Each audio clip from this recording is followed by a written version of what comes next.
اعوذ باللہ السمیع العلیم من الشیطان الرجیم بسم اللہ الرحمن الرحیم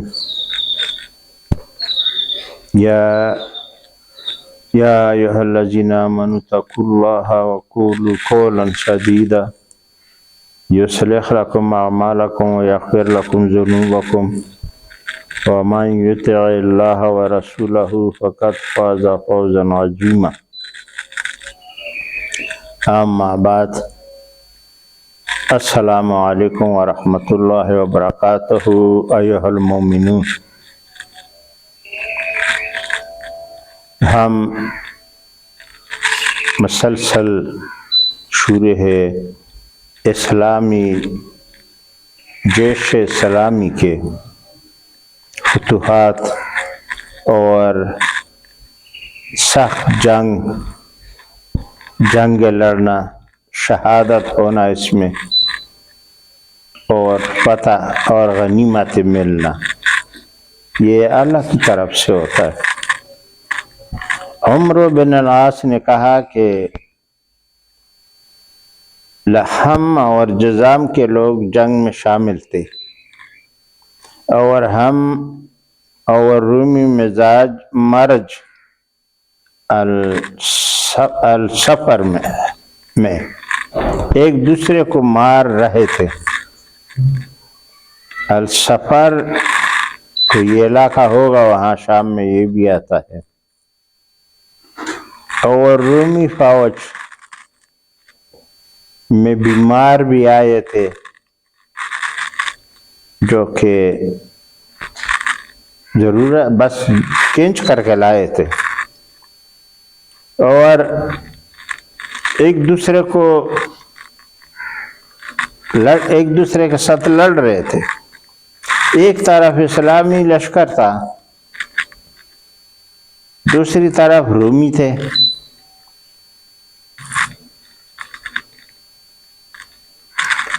بس اگر وہ وہاں سے دوبارہ آئے تو ہم اس کے ساتھ نہیں ہوں گے، بلکہ بگوڑوں کا دکھ اور درب کے ساتھ گھیراؤ کر لیں گے۔ اور احمد بن مروان نے المجاستہ میں روایت کی ہے کہ ابو اسماعیل ترمذی نے ہم سے بیان کیا کہ ابو معاویہ بن عمرو نے بحوالہ ابو اسحاق ہم سے بیان کیا ہے کہ رسول صلی اللہ علیہ وسلم کے صحابہ کے مقابلہ میں جنگ کے وقت دشمن اتنا غصہ بھی نہیں ٹھہرتے جتنا ناکا کا دودھ دو تھے۔ مطلب ایسے جنگ بھی آتے بڑی افواج کے ساتھ،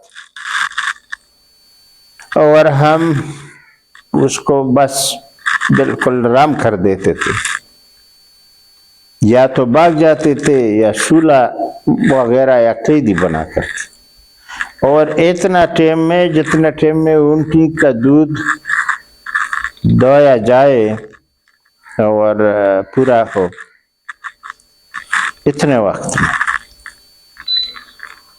جب شکست خوردہ رومی آئے تو ہرقل نے جو انطاکیہ کا امیر تھا، انطاکیہ بھی وہاں پر شام ہے، پورے شام کو مطلب ہے سیریا میں آج کل بولا جاتا ہے، پرانا نام شام ہے، دو نام ہے۔ امیر کہتا تھا تم ہلاک ہو جاؤ، مجھے ان لوگوں کے متعلق بتاؤ جو تم سے جنگ کرتے ہیں، کیا وہ تمہاری طرح انسان نہیں ہے؟ انہوں نے کہا بے شک۔ اس نے پوچھا تم زیادہ تھے یا وہ؟ انہوں نے جواب دیا ہم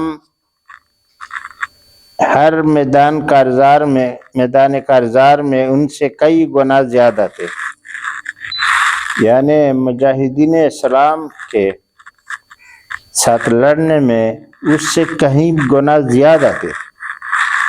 یہ جو کفارہ رومی جنگ، کیونکہ عراق میں جتنا خالد بن ولید جنگ لڑ رہا تھا وہ سارا مجوسیوں کے ساتھ تھا، اسلام میں اور اسلام کے لیے یہاں جو ان کے نزدیک تھے، پہلے یہودی تھے، نبی علیہ السلام کے دور میں ہی ان کو بھگایا، اور شام کی طرف وہ بھی آئے، لیکن ان کا ذکر نہیں آتا ہے کہ ان کا، کیونکہ ایک تو ان کا گروہ نہیں تھا مضبوط، دوسرا کوئی ایسا علاقہ ان کے قبضے میں نہیں تھا جیسے کہ مجوسیوں کے پاس تھا عراق میں، اور شام میں رومیوں کے پاس تھا۔ اس نے پوچھا پھر تم کیوں شکست کھاتے ہو؟ تو ان کے عظیم آدمیوں میں سے ایک شیخ نے کہا کہ اس وجہ سے کہ وہ رات کو عبادت کرتے ہیں اور دن کو روزہ رکھتے ہیں اور عہد کو پورا کرتے ہیں۔ مطلب ہے وہ عبادت بھی کرتے ہیں، روزہ بھی رکھتے ہیں اور لڑتے بھی ہیں۔ عجیب خلقت سے ہمارا مقابلہ ہے، رومیوں نے کہا، کیونکہ رومی جو کہ بڑا سلطنت تھا، روم سے لے کر شام تک اور پورا ادھر ادھر پھیلا ہوا تھا۔ یہ اسلام نیا نیا تھا، ان کو بہت عجیب ہی لگ رہا تھا، تو ایسا کر دیا، اور عہد کو پورا کرتے ہیں اور نیکی کا حکم دیتے ہیں اور برائی سے روکتے ہیں اور آپس میں انصاف کرتے ہیں، نیز اس وجہ سے کہ ہم شراب پیتے ہیں، زنا کرتے ہیں اور حرام کا ارتکاب کرتے ہیں اور عہد شکنی کرتے ہیں اور ادب کرتے ہیں اور ظلم کرتے ہیں اور ناپسندیدہ امور کا حکم دیتے ہیں، اور جن باتوں سے اللہ راضی ہوتا ہے ان سے روکتے ہیں اور زمین میں فساد کرتے ہیں۔ ہرقل نے کہا تو نے مجھ سے سچ بولا۔ یہ تو ان کفارا میں تھے عادات، ان کفارا میں جتنے بدغہت اور یہ وعدہ توڑ اور دھوکے باز تھے، ان کا وہ خود اقرار کر رہے ہیں کہ ہم میں یہی شرابی ہے، زنا کرتے ہیں، یہ سب وہ برے برے عادات ہے جو اسلام میں بالکل منع ہے۔ لیکن آج کل کے مسلمانوں کے جو لیڈر ہے یہ سب وہ کرتے ہیں جو عیسائی کر رہے تھے، اس لیے عیسائیوں سے ڈرتے ہیں، عیسائیوں کی حکومت سے ایسا ڈرتے ہیں کہ لرزتے ہیں اور خوف رکھتے ہیں، ان کے سایہ میں پلتے ہیں۔ ہمارے پاس صحیح طرح کی کہیں بھی مسلمانوں کے انصاف پر مبنی اور وہ امور جس کا ہمیں ہمارے رسول صلی اللہ علیہ وسلم نے امر کیا ہے اور اللہ تعالیٰ نے قرآن میں امر کیا ہے، یہ لیڈر اس پر نہیں چلتے ہیں، دعوے کرتے ہیں لیکن بہت بڑے بے غیرت ہے، ڈرپوک ہے، اور یورپی سایہ میں گھس چکے ہیں اور ان کے اطاعت کرتے ہیں، اسلام کو بھول گئے ہیں۔ اسلامی تاریخ کے جو نمونے ان کے ساتھ سامنے تھے وہ پھینک دیے، برائے نام مسلمان اور ڈکٹیٹر بنے ہوئے ہیں، بڑے سخت ڈکٹیٹر، اور کرسی سے چمڑے ہوئے ہیں، موت ہی الگ کرتا ہے، دوسرا کوئی وجہ اس کے پاس نہیں۔ خزانے کے خزانے اپنے ساتھ رکھتے ہیں، بلکہ کفارا کے وہاں جمع کرتے ہیں، ان کے کام آتے ہیں۔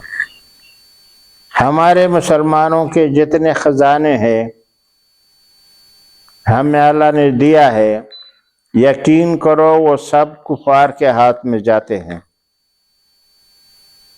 کفار کے پاس اتنا نہیں ہوتا ہے دولت جتنا ہم جا کر کے اس کے پاس جمع کرتے ہیں، اور خود ایک دوسرے کا گردن کاٹتے ہیں اور اپنے کرسی کے لیے مسلمانوں کو آپس میں لڑواتے ہیں، اور کیا کیا فتنے کرتے رہتے ہیں یہ ڈکٹیٹر، یہ بدراہ۔ وہی جو ہرقل کو اس نے سنایا تھا وہی سارے کام آج کل کے مسلمانوں کے لیڈروں میں ہے۔ اتفاق نہیں ہے، ایک دوسرے کا پرتان کرتے ہیں، خیانت کرتے ہیں، زمینیں ان کا ہڑپ کرتے ہیں، کوئی بھی وجہ بدی کا شیطانی راستہ انہوں نے پورا لیا ہوا ہے، اور کوئی بھی بدی کا جسے بدی رب العالمین نے مایا کیا ہے ان کے خلاف کام کرنے، یہ بالکل اپنے آپ کو ایسا یہ بھی نہیں سمجھتے ہیں، اور بڑے ڈکٹیٹر اور ساری عمر کے لیے یہ سوچتے کہ ہم ہوں گے۔ ان ہی عیسائیوں کے حکمرانوں نے بہت سارے ہمارے ان کو ذلیل بھی کیا، رسوا بھی کیا ڈکٹیٹر کو، لیکن ایک جاتا ہے دوسرا آ جاتا ہے۔ تو ان مسلمان کا انہوں نے ذکر کیا جو صحیح مسلمان تھے اور ملکوں کی ملک فتح کر رہے تھے۔ ابھی تو ہم پر ڈکٹیٹر بلکہ کفار غالب ہے، کچھ بھی ہم نہیں کر سکتے۔ ولید بن مسلم بیان کرتے ہیں کہ یحییٰ بن یحییٰ عشانی سے سننے والے شخص نے مجھے بتایا کہ وہ اپنی قوم کے 2 آدمیوں سے روایت کرتے ہیں کہ انہوں نے بیان کیا کہ جب مسلمان اردن کے ایک گوشے میں فرد کش ہوئے تو ہم سے بیان کیا گیا کہ عن قریب دمشق کا محاصرہ ہو جائے گا، تو ہم اس سے پہلے وہاں خرید و فروخت کے لیے گئے، اور ابھی ہم وہی تھے کہ اس کے جرنیل نے ہماری طرف پیغام بھیجا، اور ہم اس کے پاس آئے تو انہوں نے کہا تم عرب ہو؟ ہم نے کہا ہاں۔ اس نے کہا نصرانیت پر قائم ہو؟ ہم نے جواب دیا ہاں۔ اس نے کہا تم میں سے ایک آدمی جا کر ہمارے لیے ان لوگوں کو ٹوکا لگائے اور ان کے رائے معلوم کرے، اور دوسرا اپنے ساتھی کے سامان پر کھڑا رہے۔ بس ہم میں سے ایک نے ایسا ہی کیا، اور کچھ دیر ٹھہرا، پھر اس کے پاس آیا اور کہنے لگا ہم ہلکے پھلکے آدمیوں کے ہاں سے آپ کے پاس آئے ہیں جو اصل گھوڑوں پر سوار ہوتے ہیں، اور رات کو راہب اور دن کو شہوار ہوتے ہیں، اور تیروں کو پر لگاتے ہیں، اور تیز کرتے ہیں، اور نیزوں کو سیدھا کرتے ہیں، اور اگر تو اپنے ہم نشین کے ساتھ بات کرے تو ان کے باواز بلند قرآن پڑھنے والے اور ذکر الہی کی وجہ سے وہ تیری بات کو سمجھ نہ سکے۔ راوی بیان کرتا ہے کہ اس نے اپنے اصحاب کی طرف متوجہ ہو کر ان میں سے وہ آدمی تمہارے پاس آئے جن سے ہم لڑنے کی تم میں سکت نہیں، مطلب جاسوسی کے لیے آدمی بھیجے کہ ان لوگوں میں جا کر کے پتہ لگائے، تو انہوں نے ان کے حالات بیان کیے کہ ان کو شکست دینا بہت مشکل ہے۔ وہ عیسائی بھی تھے، اور ہرقل نے اس سے پوچھا بھی، اور پورا بیان کر دیا، اور پھر کہا کہ جا کر کے یہ جاسوسی کرو اور پتہ لگاؤ کہ یہ کیسے لوگ ہیں۔ تو یہ حال انہوں نے بیان کیا کہ ہم ان کے ساتھ لڑنے کے سکت نہیں ہے ہم میں۔ جنگ یرموک کے بعد شام کی عمارت خالد رضی اللہ سے ابو عبیدہ کی طرف منتقل ہوا۔ یہاں میں نے کل بھی یا پرسوں بلاگ میں کہا تھا کہ جیسے ہی عمر خلیفہ ہوا، کچھ عنادی وجہ سے یا ان کو پتہ نہیں کیا ہوا کہ فوراً سب سے پہلے جو حکم جاری کیا انہوں نے اپنے خلافت میں وہ تھا کہ خالد بن ولید کو معزول کر رہے۔ حالانکہ اس وقت میں اس کو معزول کرنا اسلام کے لیے بہت نقصان دہ ہوا، بہت۔ پھر بھی وہ لڑتا رہا، پھر بھی وہ اسلام کے لیے لڑتا رہا۔ ہم میں سے ہوتے رہتے ہیں، اسی لیے سمجھ اور سوچ کے بغیر ایک حکم یا کام کر دیتے ہیں، اس سے پھر بہت بڑا نقصان یا مسئلہ پیدا ہوتا ہے۔ بہرحال یہ خلیفہ کا حکم ہے کہ ان کو معزول کرو اور ابو عبیدہ کی طرف سربراہ بناؤ۔ جتنے اسلامی لشکر تھا میں نے پہلے بھی بتایا تھا، خالد کو معزول کر کے ابو عبیدہ کو وہ سپہ سالاری منتقل ہوا۔ شام کی عمارت ابو عبیدہ کو منتقل ہو گئی۔ ابو عبیدہ سے پہلے ابو عبیدہ وہ پہلے شخص ہے جنہیں امیر الامراء کا نام دیا گیا ہے۔ پہلے بیان ہو چکا ہے کہ الجی صدیق رضی اللہ کی موت کی خبر لے آیا اور مسلمان جنگ یرموک میں رومیوں سے برسر پیکار تھے۔ خالد رضی اللہ نے مسلمانوں سے اس خبر کو پوشیدہ رکھا تاکہ کمزوری پیدا نہ ہو۔ اس نے یہ بھی کمال کیا کہ یہ نہیں کہا کہ میں معزول ہو چکا ہوں اور مجھے ہٹا دیا گیا ہے، کیونکہ جنگ میں چلتے ہوئے کارزار میں ہی یہ بات خلیفہ سے آئی۔ عجیب بات ہے۔ پس جب صبح ہوئی تو آپ نے ان کے سامنے بات واضح کر دی، سب مسلمانوں کو بتایا کہ ایسا حالت ہے اور جو کہنا تھا کہا۔ پھر ابو عبیدہ غنیمت کے اکٹھا کرنے کے اور اس کا خمس لگانے میں مصروف ہو گئے، اور آپ نے حباب بن ہشیم کو فتح اور خمس کے ساتھ حجاز کی طرف بھیجا۔ جو غنیمت تھے تو وہ حباب بن ہشیم کے ساتھ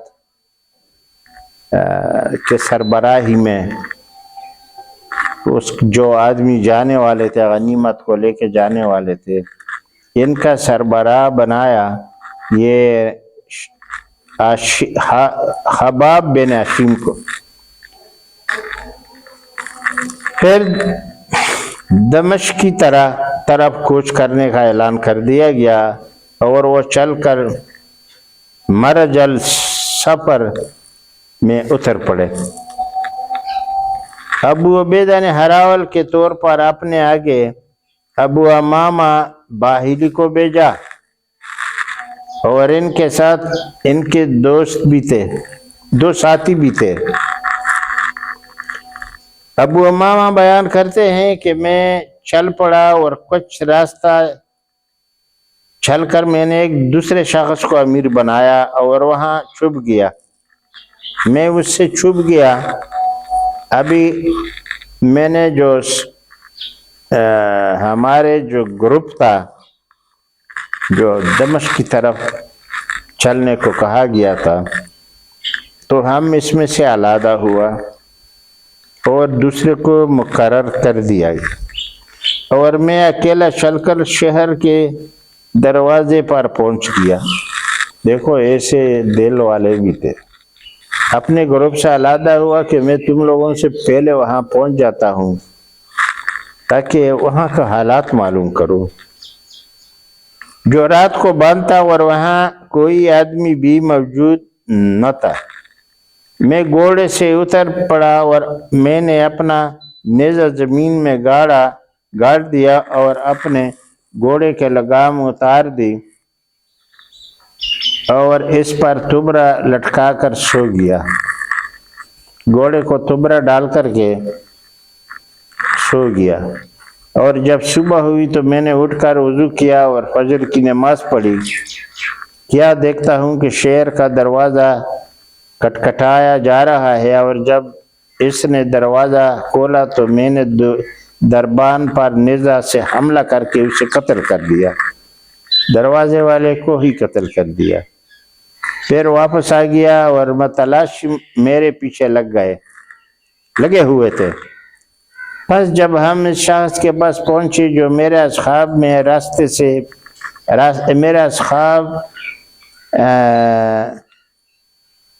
راستے میں بیٹھا تھا، اور انہوں نے خیال کیا کہ یہاں گاتی فوج ہے۔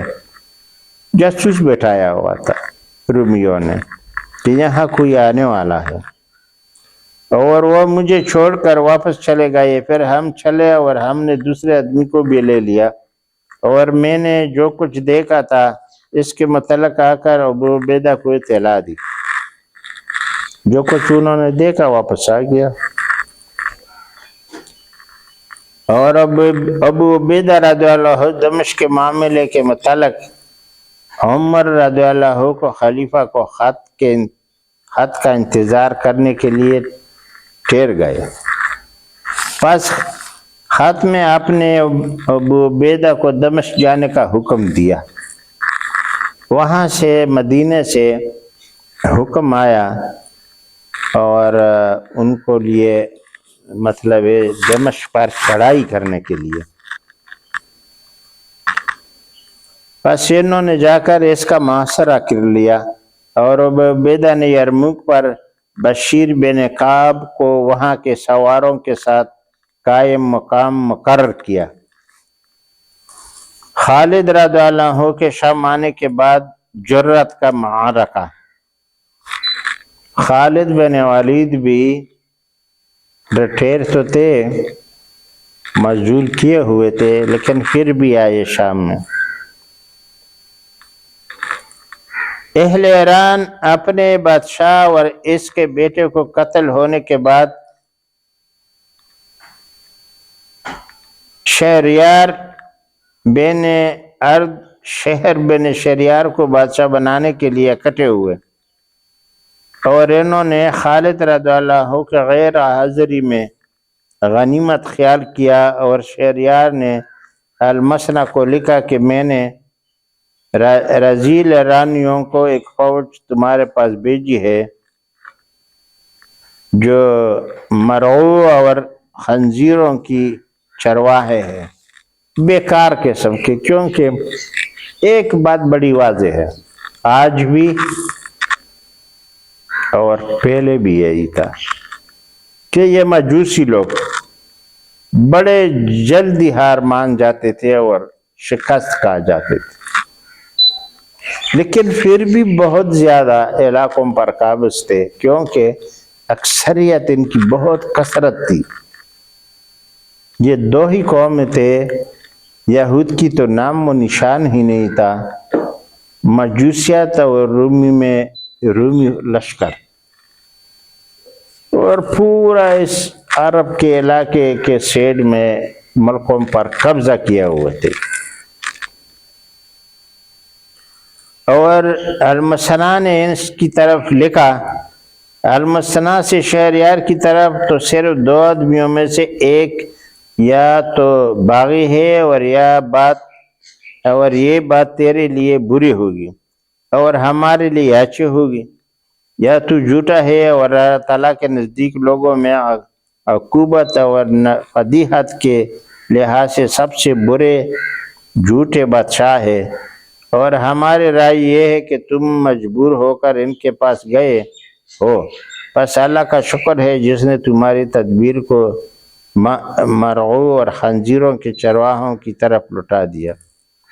راوی بیان کرتا ہے کہ ایرانی اس خط سے پریشان ہو گئے اور انہوں نے شہریار کو اس خط میں جو اس نے اس کی طرف لکھا تھا ملامت کیے اور اس کے رائے کو قابل نفرت قرار دیا اور مسنال خراتا سے بابل کی طرف روانہ ہو گیا۔ یہاں جو لشکر تھی ان پر مسنا کو المسنا مقرر کیا ہوا تھا لیڈر، اور خالد بن ولید تو عراق سے شام گیا ہوا تھا۔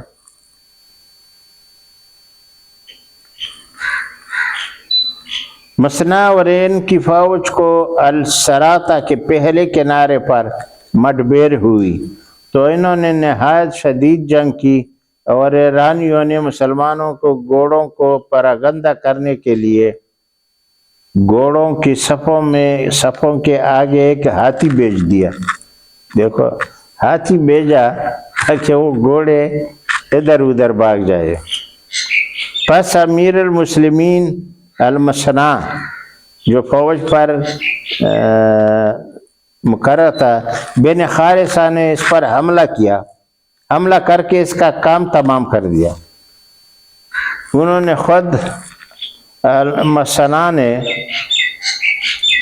اس ہاتھی کو مار ہی ڈالا دیا اور مسلمانوں کو حملہ کرنے کا حکم دیا، تو انہوں نے حملہ کیا تو ایرانیوں کو شکست ہوئی اور انہوں نے ان کو بری طرح قتل کیا اور ان سے بہت سا مال غنیمت میں حاصل کیا، اور ایرانی نہایت بری حالت میں بھاگ کر مدائن پہنچ گئے، وہاں سے بھاگ گئے، اور انہوں نے بادشاہ کو مردہ پایا تو کسرا کی بیٹی بوران دختر پرویز کو اپنا بادشاہ بنا لیا گیا۔ اس کو قتل کرنے کے بعد ان کی بیٹی کو بادشاہ بنایا، تو اس نے عدل انصاف کو قائم کیا اور اچھی روش اختیار کی، اور 1 سال 7 ماہ بادشاہی میں رہی، پھر مر گئی۔ تو انہوں نے اس کی ہمشیرہ ازرمید مدحت زانان کو اپنا بادشاہ بنا لیا، مگر ان کی حکومت منظم نہ ہوئی، اور انہوں نے صابور بن شہریار کو اپنا بادشاہ بنا لیا، اور اس کی حکومت الفرحزار بن البندوان کے سپرد کر دی۔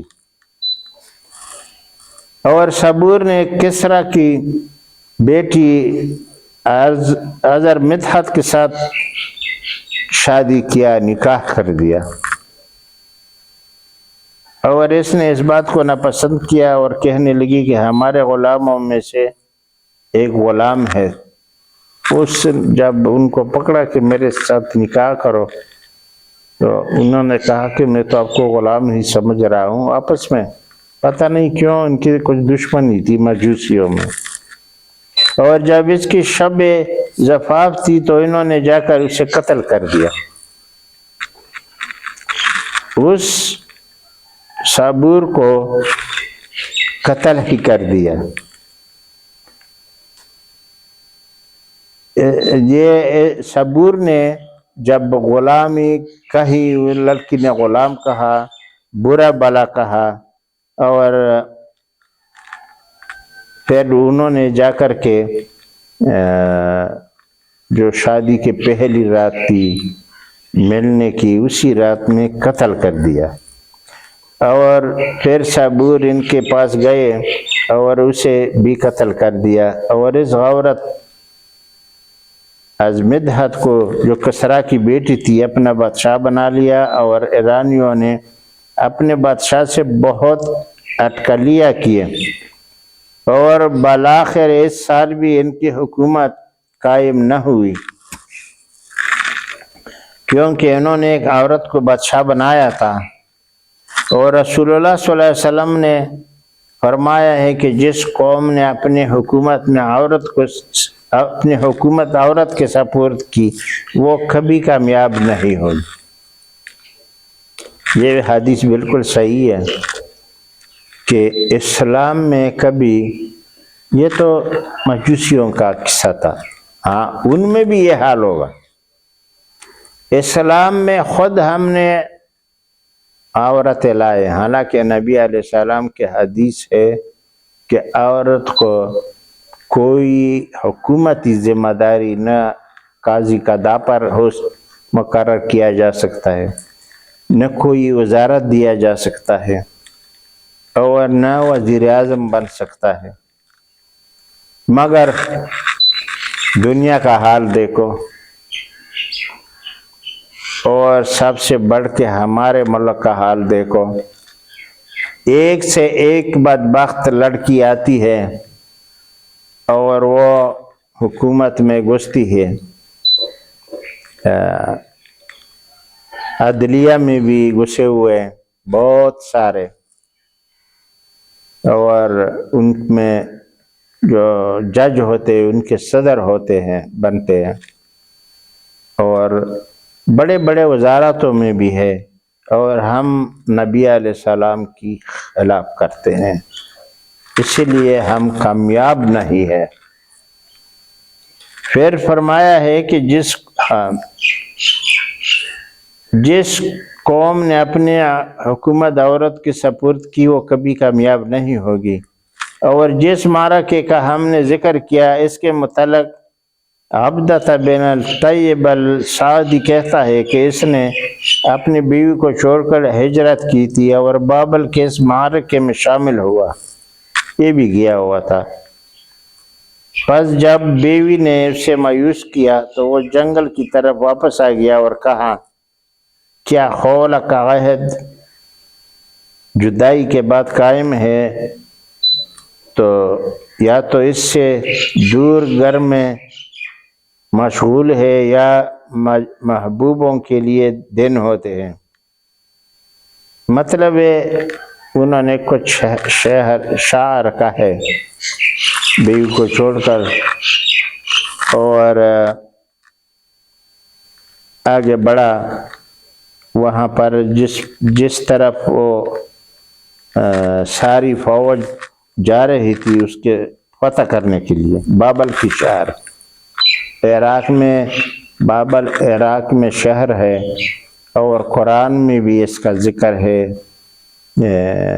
کہ شہر بابل میں جو 2 فرشتے آئے تھے ان کا ذکر بھی ہے۔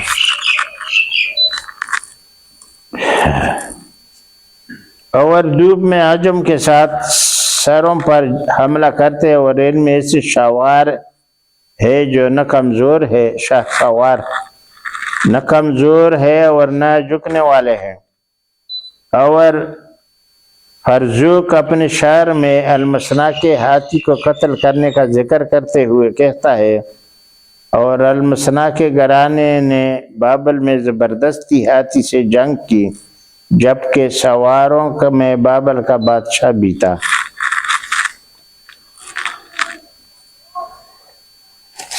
باقی بیان انشاءاللہ کل کریں گے، اور اب دعا پڑھیں گے۔